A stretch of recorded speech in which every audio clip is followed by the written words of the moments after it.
So there's no one who would support us. Mm-hmm. So there's no one who would support us for free? There's no free in the world. No, I mean, You're old enough to know that, Bezalel. Nothing comes for free. It's all about interest. My interest, your interest. If we share the same interest, we're good to go. interest. Well, It's all about interest. It's all about how did they say in America? What's in it for me? You've been many years in America, you know. I just had some kind of dinner or in between if anything. Well, I mean, I didn't come here for the cookies. Really? So I came here for free in the sense of I find that I learn that. Okay, that's good. I mean, I'm not saying anything against it. Most of them admit it, I tell you. Yeah, but Benji, give me my phone. More complex. A substantial number of them will say, well, in principle, we should try to convert everybody, and especially so the Jews. Most Jews, they find a really hopeless case of it, so they will not try. Yeah. that's good. Well, there is a subtle one I met. In fact, the one I communicate most with. He believes that because Judaism is to some extent true religion, making me the better Jew is a good thing from my soul. Oh, really? Yes. So making you a better Jew, meaning having you In more a usual rabbinical sense. more observant. Yeah. Wow. Say it's wrong, but not valid. Okay, the more observant than the Reuben. Yeah. Well. He says, of course, I would believe if you will become Christian, but it's essentially no hope of I know you're not moving to that place that you indicated because he lives here nearby. Oh, come You're on. just looking for Reuben. Oh, Ruben. Okay, that's it. I sent it on WhatsApp. Never mind. Oh, I'll send it online to some. Who else? Who wanted That to? gives an idea how asymmetric the relation between Christianity and Judaism is. For us, the religion simply, I call it a part is a correct book, but interpreted wrongly, and with Avodah Zarah on top. And from that viewpoint, it's a true religion. They believe Judaism is true. But they are themselves quite not certain about how to. I mean, between the Christians themselves, there's so many streams and so many. So. Well, I heard you earlier that we also have diversity, and this is a good thing. Yeah, diverse. Did I say something bad? I didn't say any bad word from the beginning of the talk. I just I just told you what the facts are, or not the fact, or as much as I know. Of course, my knowledge is limited, and many people know much better than me. You know, like the Buddhists, for example, they have billboards here in the city. And in their billboards, they would often say that, that faction, they were cheaters, liars, and don't go to their temple, come to ours. Oh, yes. Take Wendy. I heard that one especially opposing Tibetan Buddhism to all the rest. Okay. I didn't know. Well, I thought. The Catholics are supposed to be vegetarians and eat meat. Well, not all Buddhists are vegetarian, you know. Oh, really? I thought it's a mandatory. It's mandatory for a large number of Buddhist groups, but not all. Okay, so today we're going to discuss about something that appears in the weekly portion that doesn't get much attention usually, at least not in scope of reaching out to people who are not so aware of what the Torah tells us. It's about the daughters of Zelophehad. Okay, so in English, the way the name is spelled is Zelophehad, but actually it's Zelophehad. Yeah, it's at Rosh. So right, his name was Zelophehad. Don't get me wrong. Yes. Okay, so a group of guys were sitting by the table playing cards. All of a sudden, one of the phone rings. The person answers the phone and says, "Yes, darling. You could buy that, and you could buy that too. Oh, you want to buy something? Yeah, sure, you could buy that too. And no, you could do it all, and no installments are required. You could take the credit card and just make the whole." And he goes on and tells this the lady on the line, and then she says, "Thank you so much," and she hangs up the phone. And then he says, "Oh, whose phone is this, by the way? Who's He's saying he didn't know who he was talking to. Of course, he allowed the woman to buy whatever she. Yeah. Okay, so some people, it's a topic for many jokes. Relationship between men and women. Some people understand. There's no reason to argue with your wife. She'll be right always. Even Abraham received a heavenly order from God. Kol asher tomar elecha Sarah shma bekola. Everything that your wife Sarah tells you, you should listen to. And today we want to discuss about a group of women, 5 women who approached Moses. Yes. Before you change it, the word whose is missing. What? Before you change the screen, the word whose is missing. Okay. You're right. Bohaisi. Okay. A linguist says a linguist, huh? Yeah. Okay. So there are 5 women, the daughters of Zelophehad, and Zelophehad was a person who died many, many years before that, and soon we'll see why this fact is important and how he died and why he died from. And they're approaching Moses and they're telling them, we want a place, we want a lot in the Holy Land, in the land of Israel. And Moses responds to them with complete shock. He doesn't know how to respond. He doesn't know what to say, yes or no, or why, or maybe, or I don't know the answer. Instead, he says, okay, this is overwhelming. He turns to Hashem. He says to God, what's the story? They're coming. What is their argument? And God says to him, indeed, they are right. You need to give them a piece of land. So we want to understand today what was the basis of their argument. The second question is, isn't it chutzpah to come and demand something that you're not entitled to? And why was Moses quiet? Why did he not know the answer? Yeah. Whose land they wanted? Okay, so we're talking about on the verge of entering the promised land. This is the book of Numbers. I don't know if you remember, we said the first 4 or 5 portions cover 38 years of the desert, and then the last 5 portions are the last year or two, which has several wars. We went through last week and the week before, spoke about their journeys towards Israel, and this is on the verge of entering the Holy Land. They're already talking about who goes where. In other words, how the land will be how the land will be divided to tribes, who is going to go where.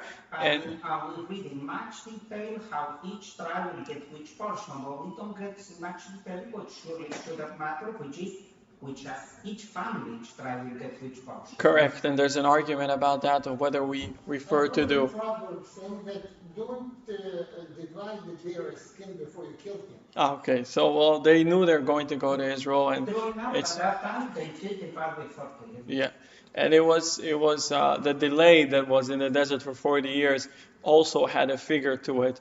They knew that this is going to be limited for 40 years. It was the heavenly promise that 40 days, 40 years, 40 years, and they counted. Remember, we spoke about their going to sleep in their graves and not waking up, several of them, and that's how the people had perished. But they realized that as they draw near, there's no reason in the world that would prevent him from going into the promised land. And luckily, they didn't make any foolish mistake on the way there. Anyway, the rule of the matter is, we spoke about it last when we discussed the class about why Judaism is determined by the mother as opposed to the father. And we said that the father has the tribal affiliation. Every person's tribe. That's the last time you disturbed me today. Okay. Every person's tribe is determined by their fathers and not by their mothers. The mothers goes to the lineage of Jewish versus not Jewish. And with regards to the tribes, so it has to go with the patriarch, the lineage from the father. It has to go from father to son. And they don't have any siblings. There's just 5 daughters. And they want to know what to do because they need to get a piece of land in Israel, and they want to get it. Well, they were still single. That's important to say. If they were married, then the wife goes with the husband family, and the tribal affiliation goes by the husband, but they were not yet married. So they wanted to get a part of the land of Israel without having to get married first. Yes? I heard what you said to the poor boy. If he were a girl, you wouldn't do that. No. You would be nicer. No, he came for me because he wants to play on my phone, and I said that you want to ask me something, that's one thing, but you want to play on your phone. If I didn't tell him that, he'll be back in a minute, which probably is going to happen anyways. Oh, okay. So is it chutzpah to ask something they're not entitled? And of course, why was Moses quiet? We're going to see there's a reason for that. It had to do with him. He was relevant, and Moses could not judge. He had to be the judge, and he couldn't judge because it was relevant to him. And it's called in Hebrew nogea badavar, which means that the person is, if somebody is a justice in court, and then we're talking about a case where a family member of his is accused of something, they should be absolved, they should be exempted from being the justice in that case, because obviously there is family relation and so on and so forth. Unfortunately, it's not always a custom, it's not always practiced, but it's supposed to be by the code of ethics that if the judge has any personal relation with either the defendant or the accuser or the case, they should not be the judge, because they will never give a true verdict, because a person is always going to do something that benefits them over others. Yeah? I think if you're talking about the family ties, the correct word is not relevant, but related. Related, I'm sorry, related. Okay, thank you. No, I am just... No problem. When I speak Hebrew, you should correct me too. By all means, yeah. I'm happy to get it. Yes. Okay, so here is a map. This is the division of the land. Wait, it's not so sharp. It used to be a little more sharp. Can you see better now? Yeah. Can you frighten my eyes? So easy. If only we had a button. Okay, so to the large tribe you shall give a larger inheritance. To the smaller tribe you shall give a smaller inheritance. Each person shall be given inheritance according to his number. And that's an interesting division of the land, because it wasn't only based on numbers. It was actually heavenly.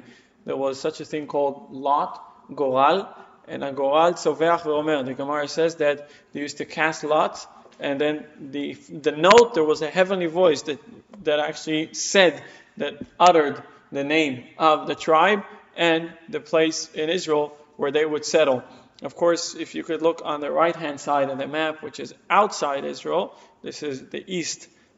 This is called, today we refer to it as the West Bank, right? Because that's west of Jordan. But of course, this is the east of the Jordan River. And we have the tribe of Reuven, Gad, and half of Menashe, which, by the way, seemed, at least according to the map, as a very large tribe. And they settled outside Israel before they entered the land, and also they had settlement inside Israel. Some other maps have Asher extending further to the south or lands that this map shows the land of Manasseh. I agree with you. I think this is not the most accurate of all, but it was in English, so the others. But it is interesting that Dan correctly shown in its initial location, not in its later location. That was it would be further to the north. Yeah. Dan migrated to the north. Yeah, to the north. Yeah, further north. And Shimon. God and Reuben, which is sitting right next to me, were lost. Oh, the tribes that were lost. The tribes that were lost were all the others besides. The land was lost. No, the tribes. You talk about the 10 tribes. The 10 lost tribes. So there was all the tribes besides Judah and Levi, which was the kingdom of Yehuda. Shimon were not exterminated, but they lost identity. You see, yes, they had to be into. If you look at the American map of Indian reservation, you will see the huge Navajo reservation. Inside, like they said, they have a Hopi reservation. So they have reservation enclave in the reservation. Not surprising from this map, Binyamin is still with us. Yeah, Jerusalem. Yeah. Well, mostly. During the Middle Ages, claimed to be the center of the tribe of Reuben. Mostly, Binyamin was nearly exterminated after the tribe, the story with the woman that was cut and everything. It was nearly exterminated, and only after the 15th of Av, when they were allowed to remarry and then resurrect, so to speak, the tribe. But yes. Okay, let's look at what the portion is telling us here. The daughters of Zelophehad, is a little drawing from the internet. 5 daughters of Zelophehad are approaching Moses, asking him, and here's what the scripture says. The daughters of Zelophehad, the son of Hefer, the son of Gilad, the son of Machir, the son of Menashe. Menashe was the orange one, the big one that had parts in both the west and the east of Israel. Of the families of Menashe, the son of Yosef came forward, and his daughters' names. Son of Machir. Machir was one of the most important parts of the tribe of Menashe, the son of Machir. Occasionally, Machir is used to refer to all the tribe of Menashe. Is that so? Occasionally. Okay. Interesting. Gilead also means geographically the land on the east. Correct. Gilad, yeah. Was the land that is Daughters of Zelophehad claiming land on the east, that is land already under concrete control? I don't know whether it says exactly where they were. Oh, actually, let's see what the answer. Hashem tells them where to put them. Their names were Machla, Noah, Chogla, Milka, and Tirza. They stood before Moshe and before Elazar, the Kohen, and before the chief trains, and the entire congregation at the entrance of the tent of meeting, saying, Our father died in the desert, but he was not in the assembly that banded together against the Lord in Korach's assembly. But he died for his own sin, and he had no sons. Why should our father's name be eliminated from his family because he had no son? Give us a portion along our father's brothers.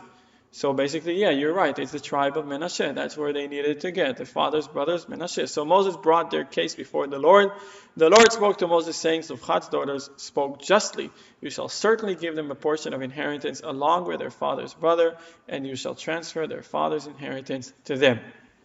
I don't understand how does it connect with the restoration of the name, because they are women, and the name should be passed from father to son. Correct. Now, they're complaining that the name got erased from history, but actually they want to add. You're actually absolutely right, and we'll soon see what the Talmud says about it. How do you preserve the name? The person is already passed, and what does it really mean? You're actually right. So there were 5 orphan sisters. Their father died nearly 40 years before that. They were not married, and when the division started of the land, like you said, before they killed the bear, they already divided his skin. So they realized very quickly that at their current state, when they're not married, they will actually not have a piece of land in the land of Israel. Then they approached Moses and did something which is a precedent. It was never done before. And they tell Moses, it's not fair that only sons are inheriting. What about our father's plot? The fact he only had daughters doesn't mean that he won't get anything. Now, the reason why we said the daughters don't inherit is because it has to do with the tribal affiliation. Because when a woman inherits something, she would obviously bring that to her children, and the children are relating to the father, because that's who gets the last name and the tribal affiliation. So if we would say that both men and women would inherit, it will cause quite a big of confusion, and one tribe would have different parts in different parts of the country, and it will be very difficult to maintain. Now, you would ask me, why is it important to maintain? That's a different question. That's probably not answered today. I think it became less important centuries went by. Correct. Especially if the institution of kingship became absolutely, and there was, the tribes had to keep their affiliation to some extent, but with regards to settling the land, there was no limitation. Later on, specifically, like you said, under the king, but even before the king, there were instances where people would stay or move to wherever they wished, wherever they deemed proper. So the daughters of Zelophehad, instead of accepting the fact that that this is how it goes and men and women are not the same, they said, well, we want to know how could this be corrected, or how could we get also a part in the land. And then Moshe Rabbeinu becomes completely idle. He doesn't know what to say, and he says, okay, Well, if he doesn't know what to say, he goes and turns to Hashem. Dedicated line. By the way, you're absolutely right. This is There is a one kind of of a the hint that those who died during the rebellion of Korah might have lost inheritance rights. not only them. We'll see in a minute. Yes, not only them.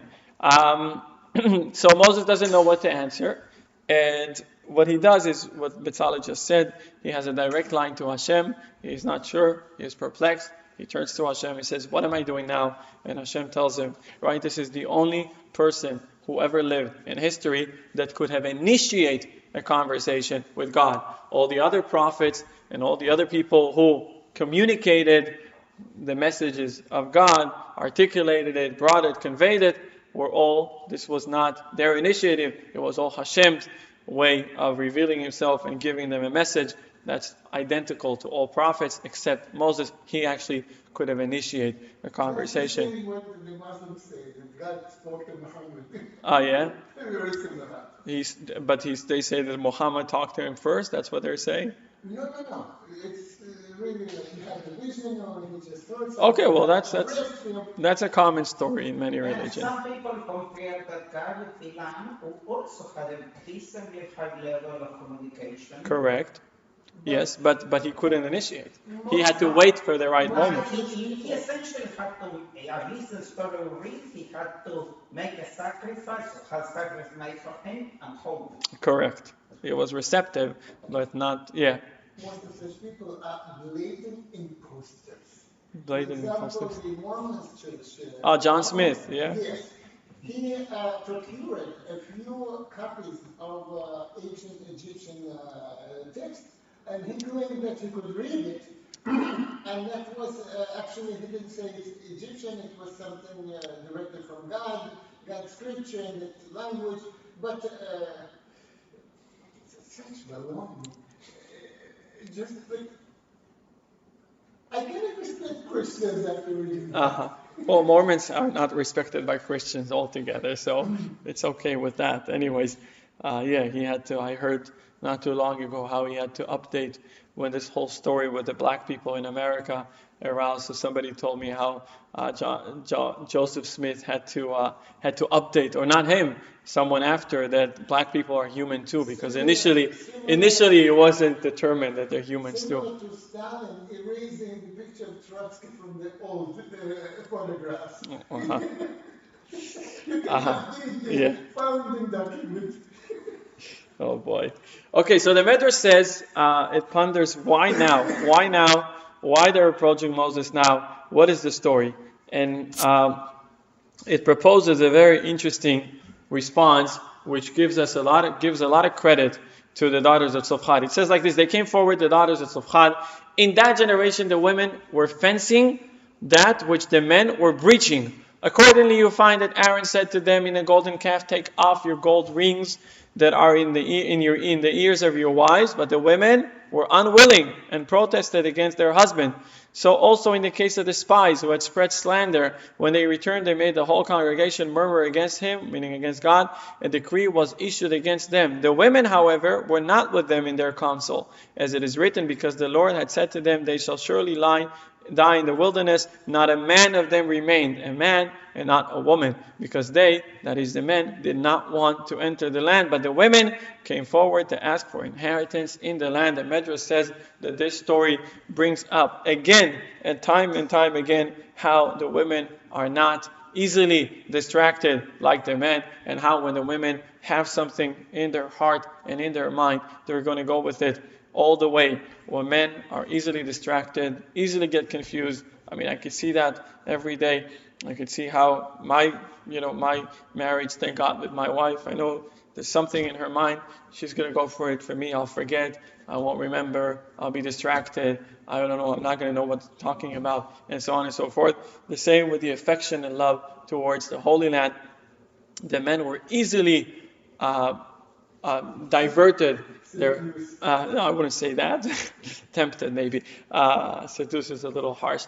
So they were easily, let their attention be diverted and rebelled against God and against Moses. The same with regards to the golden calf. The same with regards to entering the land. While the women, they knew and they felt and they believed.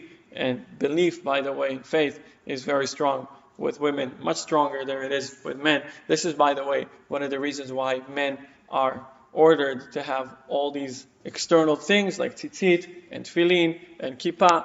These are all mere reminders to show us who we are and to remind us what to do and what not to do, where to look and where not to look. Whereas women don't need all these auxiliaries. They have this in their heart and they don't need anything from outside. So here the Medrash tells us that the women, the daughters of Zelophehad, had shown what all the women thought, which is the love and affection to the Holy Land. Why now? So here's a story that's brought in Rashi. It's also brought in the Talmud, of course. Rashi tells us, after the passing of Aaron, one of the things that happened, we discussed last week, was it last week? No, the week before, last week, that when Miriam died, the well had stopped. You remember the well that went with them? When Aaron died, the clouds of glory had stopped. There were clouds of glory that were around the camp that obviously made such a great impact on the Jewish people. After the passing of Aaron, the clouds of glory had left, and the people felt unprotected. They felt weak, they felt unprotected, and what happens more than we find it several times in the Chumash. They feel unprotected. They're not sure what's going on. They say, okay, enough with this. Let's go back to Egypt. And then quite a large group of people decided to return to Egypt. This is on the verge of coming to Israel. This is already when dividing the land, okay? You're talking about a period that we're past the 40 years, we're past the dead people, and then some people still wish to return. They were already in lands that later the kings of Israel would rule. Correct. They were already in the territory. Yeah. Just a second. Let me finish the story. So, indeed, a group of people decided to run and they returned towards Egypt. And the sons of Levi, the tribe of Levi, were asked by Moses, which was of course commanded by God, to chase them and return everyone back to the camp. Unfortunately, some people did not want to return at all costs, and a war took place, and some people even died. So the tribe of Levi had to kill several of these people in order to stop their rebellion. And that is exactly the moment where we talk about the tribe, the four daughters of Zelophehad approaching Moses and are saying just what the Medrash says. The women are fencing, right? What did we say? The women are fencing that which the men were breaching. Every time they were looking for some exit point, some going out, and the women were fencing it, they were actually fortifying the will and the intention to enter the land. Yes, you wanted to say something. This story of return to Egypt reminds me of, in those hungry 70s, when I ran away from your Egypt. What? From your Egypt. You ran away from your, yeah. Yes. The Russians recruited a few real traitors among the Russian Jews who went to Israel and were, of course, I myself was very dissatisfied with the Soviet bureaucracy, but I had a better way to go. I went to America from Israel. So they organized return. Okay, the organized return. Of course, there was a... This is in the 70s, you say? Yes. Wow. There was a very small group that was allowed to go in the first place, but of that group, they wanted to show to the rest who were preparing to go that, look, they're returning. That's a bad place. You should not go in the first place. Okay, so the story is that there's a ship full of Jews sailing from Odessa to Haifa. And there's another ship full of Jews sailing back, and both of them pointing at the others. This guy. Okay, well, the grass is always greener on the other side, right? That's it. No one to go back to slavery. Yeah. Okay, so that's one thing, they affected to the Holy Land. The second thing, they came from the tribe of Menashe. We said Menashe were a large tribe. They settled both in the west part and in the east part. And they said, we are from a tribe that appreciates, evaluates, cares very much so for the Holy Land. Of course, all tribes were similar, but Menashe was exceptional in that. And that showed that their will and their intention was sincere. It's not about getting a piece of land in order to trade with it, but it was really because they cherished and they cared about the Holy Land, the Promised Land. And here's there's a book called Oznaim LaTorah, and this is what he writes. This had occurred after the passing of Aaron. The clouds of glory were removed, and people were scared of the Canaanites and retreated 8 journeys back towards Egypt. So the Levites had to chase them and return them by force. This is what made the daughters of Zelophehad come forward to show their affection to the land of Israel and request a part of it to arouse the same feelings with the whole people. In other words, they were the representatives of everyone else who said, yes, we want to go, yes, we can, yes, we will enter the Promised Land, and we want to be a part of that. So their timing was perfect. This is when they had to approach Moses and make a big deal out of it. Of course, this is what the Torah tells us. There was a big deal about it because it's about, we're not noticing the recent events where people got scared and left, but rather we want to be a part of this and we want to go in. So, but still we want to find out, yeah? Just back for a second. Sure. Is this Zelophehad? Is the same as Zelophehad? Yes, Zelophehad, I guess. Several. That shows the Yemenite pronunciation. Baby, yeah. So the letter is Tzadi. Yeah, Tzadi. The letter is Tzadi, yeah. Yeah. Yeah. I'm easier, much easier in Hebrew. We want to find out, the Midrash says, what is the legal argument? We're talking about their affection and their love and their emotions, but still coming and asking something from Moses. What is the legal argument? Midrash says they were righteous, they were wise for saying, let not our father's name be lost. What is the wisdom here? What actually they based their case on? And here's what you were talking about earlier. The Gemara brings 2 opinions of how exactly the division of Israel took place. Let's look first at what Scripture tells us from Exodus. This is before leaving Egypt, and Moses is receiving comfort words from God. He says, therefore say to the children of Israel, I am the Lord, and I will take you out from under the burden of the Egyptians, and I will save you from their labor. I will bring you to the land concerning which I raised my hand to give to Abraham, to Isaac, and to Jacob, and I will give it to you as a heritage. I am the Lord. Look back into where we are in Numbers 26. You shall apportion the land among these. What is among these as an inheritance in accordance with the number of names? Here what Rashi brings. 2 brothers who came out of Egypt, who had sons that entered the land. One had 1 son, and the other had 3.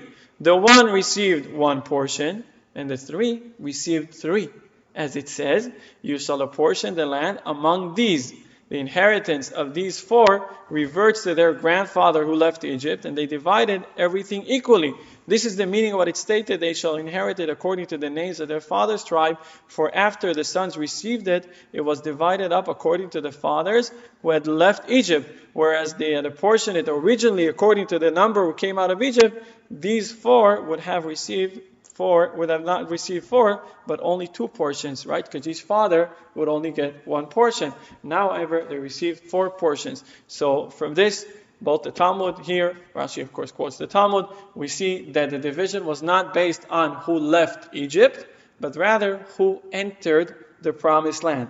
Now, if we say so, if the division is not about who left Egypt, but who entered Promised Land, so why are they asking for anything? Their father is not alive. He's dead. Papa said to Abaye, granted, according to one who says Eretz Yisrael was divided among who left Egypt.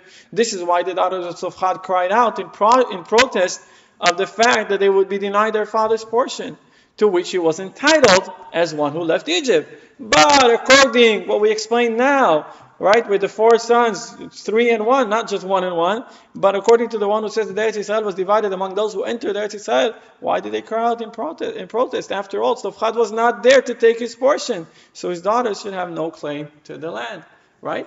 If you're saying that this is divided by who is now here, then that's what we said. The big tribe will get a big portion, the small tribe will get a small portion. But if you refer to who left Egypt, to what is their argument to begin with? Zelophehad is not here. Yes, he left Egypt, but he's not here. He's not here to get his lot. He doesn't have any sons to carry his name, and that's why it was a precedent. So, with the legal casuistics like this, you can even acquit O.J. Simpson. Oh, really? Okay. Well, he needs Dershowitz acquitted him. No, he's a good Jewish lawyer. He had so many lawyers, I'm sure half of them were Jews. Yeah. You were saying something, Ruben? I was thinking if something practical. Was this rule about inheritance of daughters practiced later, or was only this at the moment of the dividing the land? It appears to be unique to this instance, where dividing the land based on God's will, quite explicit. How the rules are written quite explicitly in the Torah, and the way it was done. I guess there's no other time where in other kingships and divisions and so on, settling here and there, I don't think there was such an order, that at least not recorded in that way. So this would be their legal argument. They're talking about who is entering the promised land, not who left Egypt. And now their question is, there's no sons, what are we going to do? Are we going to be denied from anything? Now we need to see why did Moses not answer them immediately? What Moshe had to say, or why he did not have anything to say. So this is interesting how they said about their father. And they said the following: our father died in the desert, but he was not in the assembly that banded together against the Lord in Korach's assembly, but he died for his own sin, and he had no sons. What does Rashi say? Since they were going to say that he died for his own sin, they had to say that he was not for the sin of those who grumbled, and that he was not in Korach's company who incited the people against the Holy One, blessed be he. But he died for his own sin alone, and he did not cause others to sin with him. In the Gemara, Rabbi Akiva says he was the wood gatherer. Rabbi Shimon says he was among those who ascended the mountain defiantly. What's the word? Defiantly. Sorry. Excuse me, what was his sin? So that's the question. They're saying the scripture says would not have this right. The scripture says he died in his sin. What are they trying to say? Okay, No, it's not written.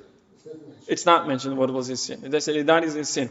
So what are they're trying to say? He wasn't rebelling against you, Moses. He wasn't rebelling against God. He committed a sin. What kind of sin? Rabbi Akiva says he was the wood gatherer. I don't know if you recall. It's brought in Numbers 15, where there was an individual who decided to break Shabbat.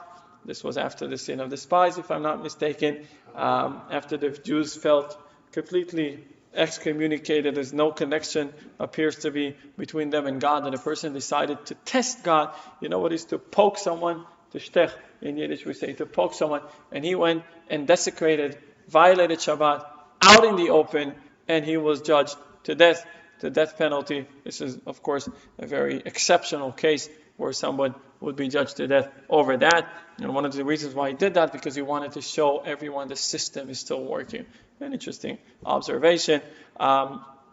Another time where after the sin of the spies, God says, okay, you didn't want to enter the promised land. That's okay. You could stay here 40 years. And some people decided that, I'm sorry. We'll go. And Moses said, you shouldn't go. God said, you're staying here. That means we're all staying here. And they decided to go anyways. And they went, and unfortunately, they died in battle. Mm-hmm. Yeah, in his love to the land. Yes? Regarding the poor guy who was sentenced to death, I would say he violated Shabbat in the wrong place and in the wrong time. In the wrong time. I agree. Yeah, you have to know when what. So, interestingly, the idea behind the fact that they mentioned that he wasn't a part of Korach's rebellion or the people who grumbled has to do because you said not relevant but related to Moshe. Here's a story the Rebbe told once a person who the Rebbe asked him about a certain rabbi that he knows, and he says, the this guy only cares about his own interest. He doesn't care about the community. So the Rebbe said, oh, you know who else cares about his own interest? The priest, the high priest, and the king. What? The high priest and the king? Look at the quote in Sanhedrin. The Gemara continues its explanation of the Braita. Nor is a king or a high priest seated on a court for intercalating the year. Remember, we need sometimes to add a month to the year. So this court cannot contain neither the king or the high priest. Why? A king does not serve as a judge concerning this matter due to the sustenance of soldiers. Taxes were collected on a yearly basis, while the soldiers were paid monthly. So the king had a vested interest in not adding a month to the calendar, right? Because then he would have to pay another month of salaries to the soldier from his own pocket. A high priest does not serve as a judge concerning this matter. Look at this. Due to the cold, if a month is added to the calendar, and the high priest must perform his Yom Kippur immersion and walk barefoot on the floor of the temple deeper into the cold autumn, because that's Cheshvan, right? He too will have a vested interest in not adding a month. So look at this. The king and the high priest, the two people who are supposed to be the highest of all, are not seated in a Beit Din to add a month. Why? Because they have a personal case. The king is thinking about some more salaries that needs to be paid, and the high priest thinks, the mikveh I'm going to deep in is going to be 2 degrees colder, or 1/2 degree colder, and I don't want to do that, so I'm not. So the Rebbe says to this person, so who do you think? There's no one who is innocent of self-bribery. Everybody thinks about themselves first. So we need to know, and that's why he tells this individual, that's why you have to get somebody else's advice and consult with someone else. Don't rely only on yourself. Even the king and the high priest cannot rely only on themselves. Comes to show that sometimes it's great with self-interest and the interest of community agree. And also, back to the topic, these doctors had a personal interest that was along with the interest of the community. Correct. And they were trying to say something to Moses that affected his personal interest. And that is why he kept quiet. That is why he did not know the answer, or he did not want to give an answer. They were trying to appease him. They said, our father died, but this is not against you. So they want to get, so to speak, his favor. Let's look what the Rebbe says. There were 2 instances where the law eluded him, Moses, where he forgot it or didn't know it, eluded him. Here, and in the portion of Zimri we read in last week's portion, in the end of it, right? Zimri was the story with the tribe of Shimon. Zimri decided to take a Midianite woman and to get involved with her openly, and then thinking that if he would have anybody to rebuke him or to reprimand him or to stop him, he would say, oh, I have a Midianite girlfriend. Also, Moses has a Midianite wife. Why is it different? This is because these 2 matters were specifically relevant or related, you wanted to say to Moses. People are related. This relevant. With regards to Zimri, Moses was told, and who permitted you to marry a Midianite woman? That's what he would answer if Moses would approach. Also here, since Moses was told Zelophehad was not a part of Korach's team, meaning he was on Moses' side, that made the matter relevant to him and he couldn't give a ruling.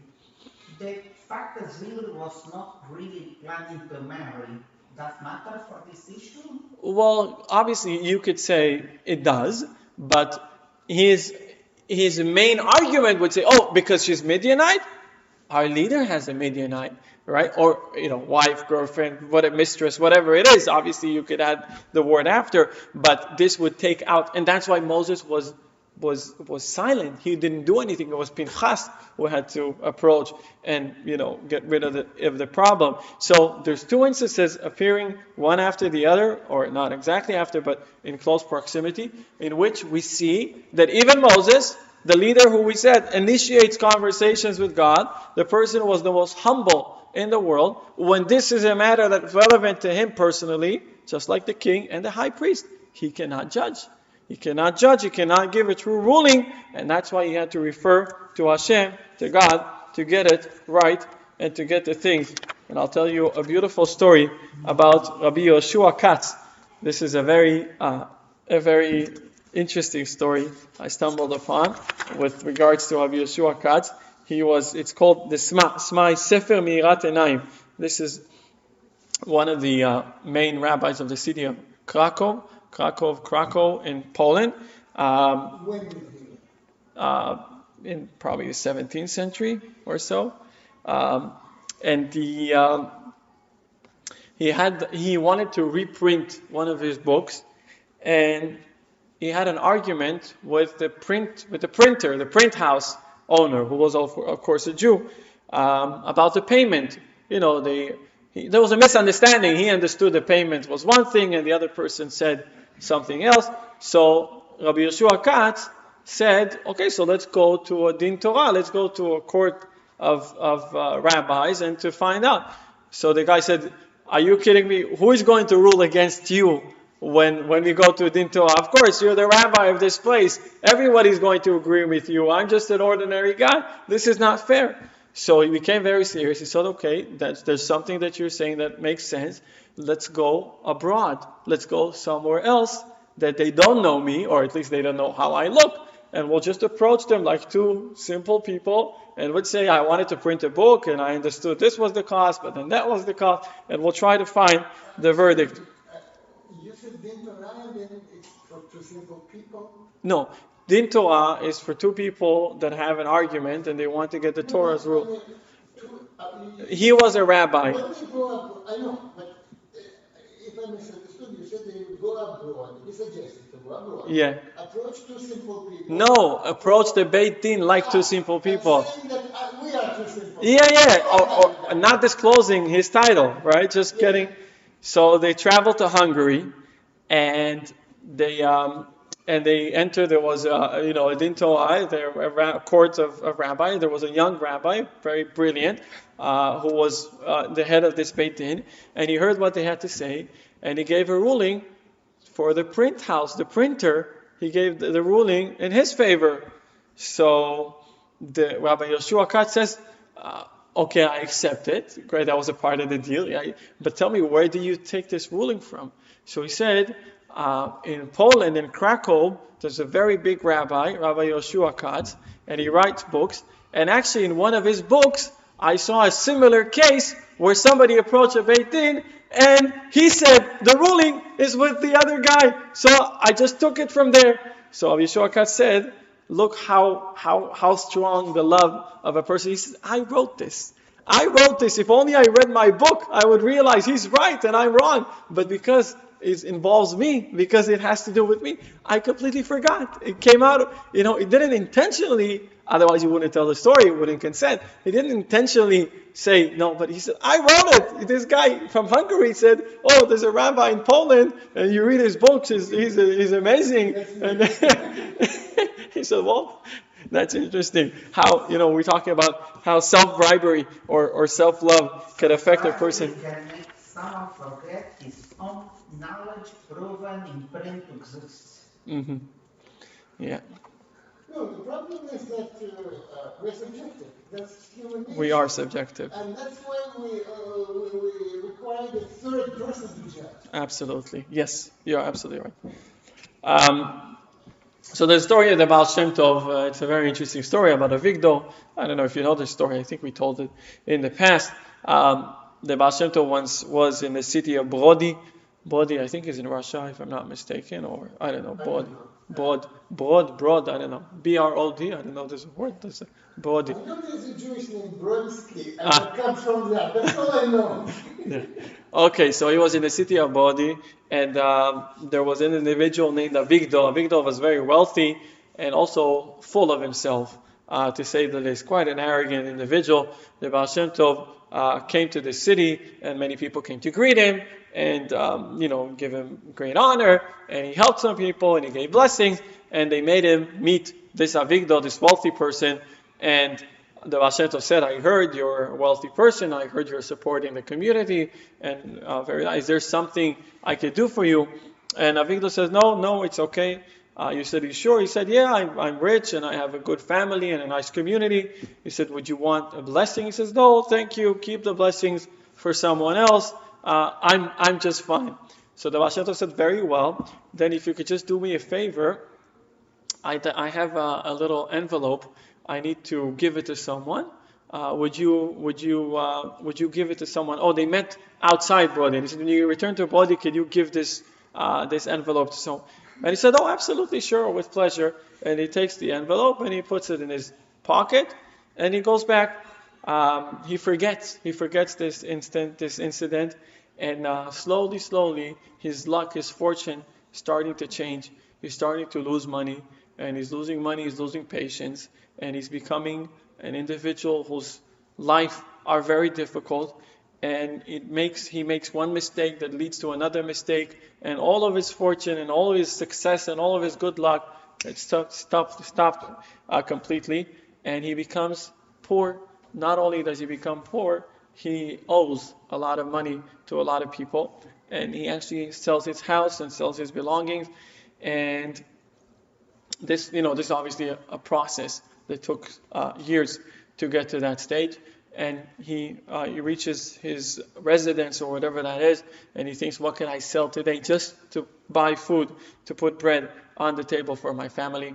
And he sees a very nice jacket, and he says, okay, I could try to mortgage it or sell it or put it in a pawn shop to get some money. And he says, okay, let me see if there's anything in it. And he opens up and he sees it's an envelope. And he says, what is 16 years ago? 16 years ago, and he thought, oh, the Baal Shem Tov asked me just to deliver one letter. I completely forgot. It became yellow already, the envelope. Maybe it was yellow to begin with. Anyways, the envelope, it says it's for Reb Tzadok, the head of the Gmach. Gmach is Gemilut Chesed, is the people who support other people. It's like a charity type of thing. So he says I don't know if this guy is even here, if he's alive, I don't know what to do. Anyway, he takes the envelope and he goes out to the street and he asks some people, do you know who's Reb Tzadok?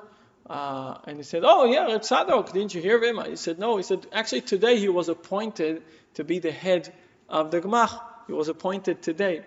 And he said, he was appointed today. The envelope was written by the Baal Shem Tov 16 years ago. And he says, okay, well, I guess the Baal Shem Tov knew what he was doing. And he approaches Rabbi Tzadok and he says, this is for you. It's a letter for the Baal Shem Tov. For the Baal Shem Tov, yeah.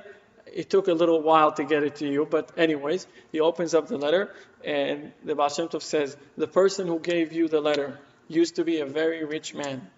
Unfortunately, he was arrogant and he didn't know how to treat his wealth. He thought he was getting ahead of himself. But he has a warm Jewish heart. I'd like you to help him and support him and go into business partnership with him, because now his fortune would start shining and things would be good for him. And as a sign, he says to him, the Baal Shem Tov writes in the letter, as a sign that you'll know this is real, your wife is going to have a baby boy. And while they're reading the letter together, somebody approaches the shul and they say, oh, Tzadok, by the way, your wife just delivered, it's a baby boy.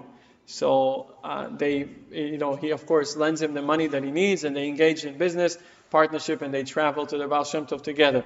Anyway, interesting story. So, the argument of the Daughters of Zelophehad was full of faith in the promise of God. God had promised them that they will inherit the land.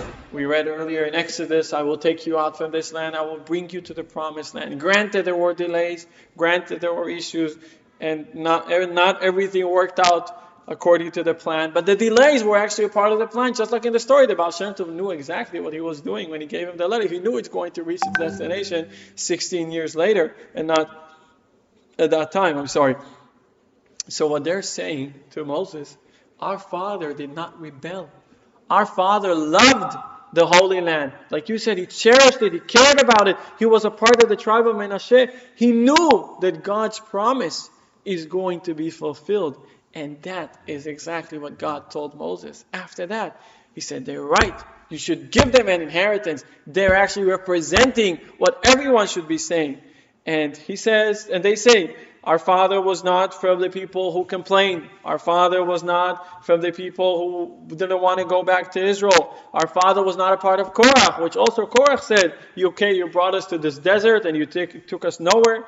And he said to them, and they said to him, he died in his sin, and there's interpretations, but the Torah doesn't tell us. The Torah doesn't want to disclose what was that sin, right?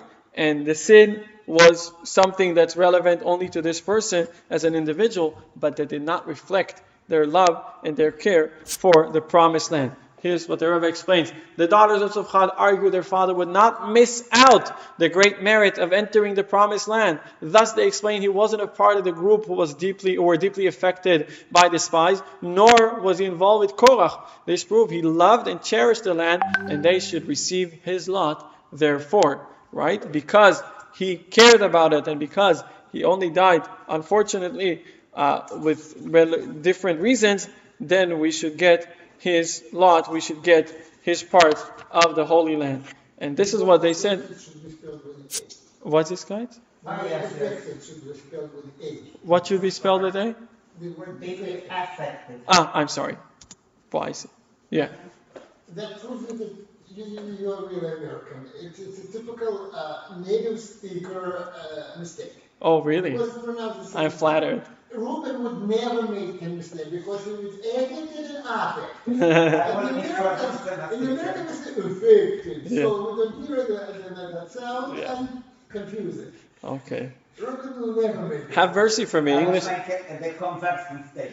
Have mercy for me. English is my second language. I probably wouldn't make that mistake in Hebrew.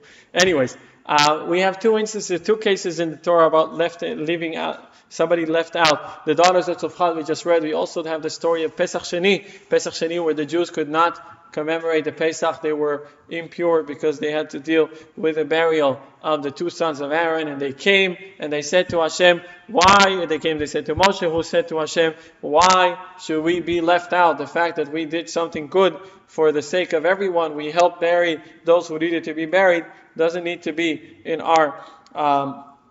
it doesn't need to go against us, but rather we should also get an opportunity to perform Pesach. And indeed, God had conveyed to Moses that 1 month after Pesach, they should have another opportunity, which is called Pesach Sheni, which happens on the 14th of Iyar. And this is the power of the scream. And now you'll see an interesting story. The first story, the one in blue, we spoke about it several times. Rabbi Elazar ben Dodaya, who was a rabbi, a sage, and unfortunately decided to deviate or go astray from the way.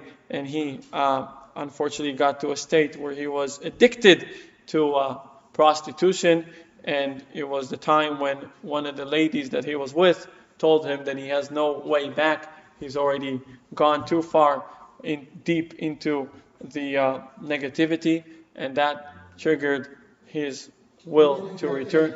He returned, and he put his head between his knees and wept and started crying, and he died out of sorrow, out of agony. And then a heavenly voice came and said, Ashrecha Rabbi Elazar ben Dodaya, trustworthy you are, for you are summoned to enter heavens, because this is Yesh Koneh Olamo B'Sha'ah Achad. This is a person who could really, so to speak, purchase or attain his piece of heaven in 1 hour after crying. And it's an interesting story. It's brought in the Midrash about Rabbi Shimon Bar Yochai. Rabbi Shimon Bar Yochai, there was a couple, one of the questions I wrote to you, there was a couple who were married for 10 years. According to Jewish law, if after 10 years of attempting to bring children, the couple cannot bring children, then they are allowed to divorce each other and to try their luck with a different partner, each one of course in a proper way. They divorce each other and they remarry and then try their luck to have children. So they had 10 years of marriage, and unfortunately nothing was going on. So they decided that they will follow the rules and, each one go on their way. But before they do so, they went to Rabbi Shimon Bar Yochai, the heavenly sage, Lag BaOmer, of course, and they asked him for a blessing. Rabbi Shimon Bar Yochai said to them, just like when you got married, you made a big feast and invited a lot of people and served this great dinner, you should do the same when you get divorced. That's his blessing / instruction. Quite weird, quite odd. Divorce is never a happy occasion. But that's what he told them. That's what they did. They called their friends and they served drinks and food, and everybody were quite surprised. But this is the divorce party of this couple. And the husband was overwhelmingly, emotional, and he drank a lot, and he became completely intoxicated. and he told his wife, or soon to be ex-wife, while he was intoxicated, he said, choose the one thing you want the most of this house and leave and return to your father's house. Just choose whatever one thing you want the most. This is pre-Jewish lawyer agreements of divorces that are very difficult to negotiate. He says, choose one thing you like and return to your father's house, which is basically, divorce. And he was completely drunk. So the wife decided to do something interesting. She had asked some of the people who were present to help her, and they actually carried the husband to her father's house. And the husband wakes up in the morning and he sees he's on the sofa in the living room, and his father says, what's going on? What's going on here? Where am I? And she says to him, you said I should take what I want the most. What I want the most is actually you. And they went together to Rabbi Shimon Bar Yochai, and he prayed for them, and they had children. So what was the story? Rabbi Shimon Bar Yochai could have given them a blessing to begin with, but he wanted to see, and he wanted to show, and they would show how much they cared for each other. He said he made this whole party and this drinking and the friends and everything because they deserved, as they were standing before that, they did not deserve a blessing. But after they brought out what they really felt towards each other, they brought it out, they actually cared, so that brought them to a state where they are worthy of his blessing. And this is why, that's why he told them.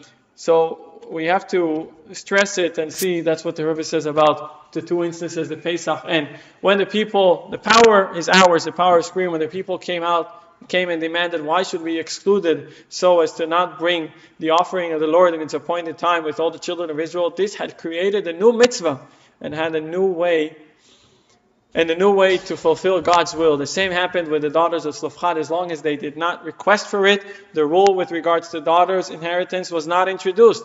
Only when they came asking for it, a new portion in the Torah was written just for them and because of them. And the conclusion is very clear and obvious. We speak about it all the time, about the coming of the redemption. And people often say, God knows how to do things. When He decides to bring Mashiach and to bring the redemption, He's going to do that. But the answer we have, no. He wants us to ask, and we need to ask. And we need to ask, and we need to demand, and we need to do everything in our might, and even beyond that, to get out of this exile. And hopefully our joint efforts would bear fruits. And on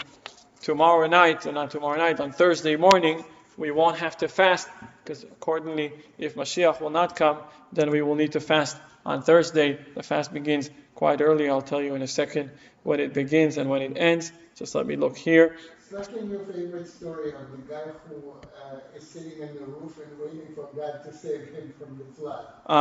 Yeah. And He's sending him the life reserver, and He's sending all these things. Okay, so if Mashiach doesn't come, heavens forbid, the fast begins at 3:48 in the morning. It could be relevant to you, Reuben, because I know you're sometimes up at that time, 3:48, and it ends at 7:13. Okay, that's if Mashiach doesn't come. But hopefully our requests and our demands would be answered, and this day not only not be a fast, but will actually turn, like the prophet says, Yafech l'sason, will turn into a holiday. The day of the... 2 years ago, and I saw the whole Jerusalem was plastered with pictures of Rabbi, your Rabbi. Yeah. And it's